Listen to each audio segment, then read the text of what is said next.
Now finally, I want to show you in this section how you can create an outstanding portrait pictures, and today we will cover most of the different portrait styles that can make any face look way better and diverse depending on what are you looking for.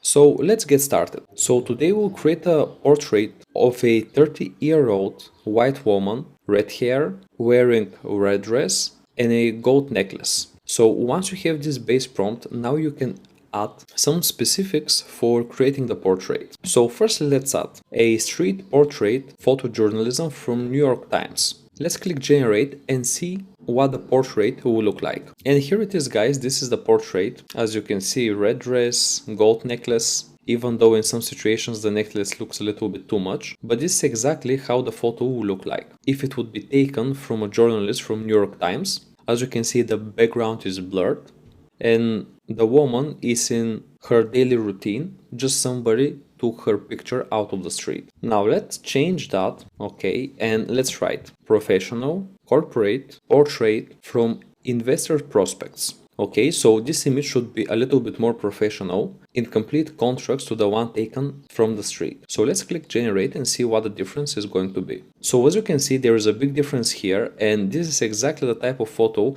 that you would take as part of the corporate training, especially the last two. So as you can see, the woman has makeup on these videos, she's well prepared, the position of her hair is very well thought, which makes sense to be the case when we're taking a corporate photo. Now, another way to create portrait photos is by specifying the artist.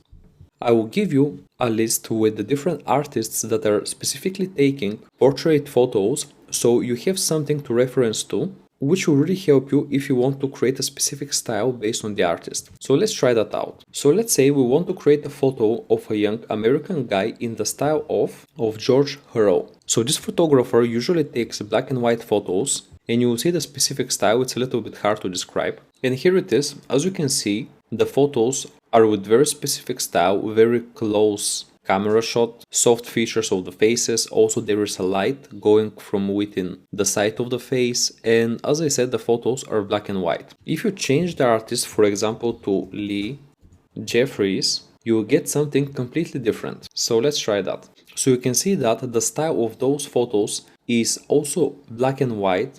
However, the cover is the only similarity between the first and those photos. Those photos look way more modern. The light normally comes from the front of the face, and in most cases they're outside. And finally, if we change to Martin Schuyler, which is another photographer that takes portraits, let's click generate. You can clearly see that the photos here are more colorful. There is a very big focus on the eyes, as you can see, on literally all the photos, and this is because this is the specific style of this photographer, and also the colors are quite vibrant. So you can see that when you specify the specific artists, it is actually way easier to get a very specific style without describing too much what you want to achieve. So it's a very good idea to study the different artists and then knowing what they do to generate your own photographs.